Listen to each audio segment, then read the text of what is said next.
there's so many boats out here, and every time you look at one, they're all bombing the bank, you know? That's why, like I said, you get on something like this, it's nice too, because not a lot of people fishing out right now.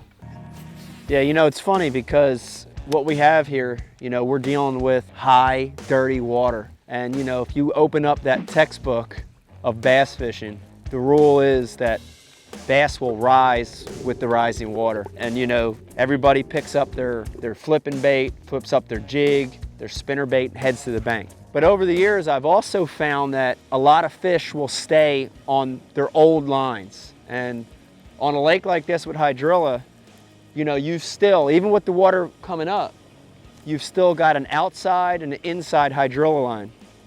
And a lot of times, those fish, they ignore that water coming up and they'll stay on this stuff. I always pay attention for these birds. You know, most guys are annoyed by these birds. They want to drive through them. They're mad, they crap all over their boat. But these birds can actually tell you a lot, you know? And when I see coots, especially a big mass of them like this far off the bank, these birds are telling me there's hydrilla or some kind of grass below.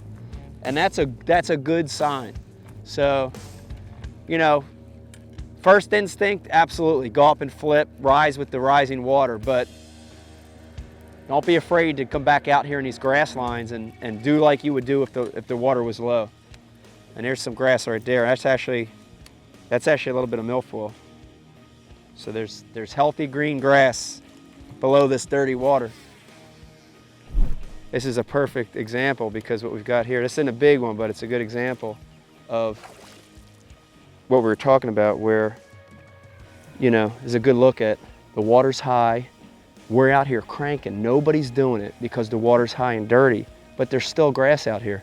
And in between us and where we caught this fish, there's actually a guy flipping the bank, which is what the natural inclination is. But there's always fish that are still going to use those old lines. Remember that water comes up. Yeah, go check out that new line, go check out that flooded water, but don't forget about the old migration routes because a lot of times those fish will stay right in that same area. That fish came on a DT6, classic springtime bait. When it's springtime and the water's a little stained, that demon colors the deal. You know, help win the classic, it's a good bait.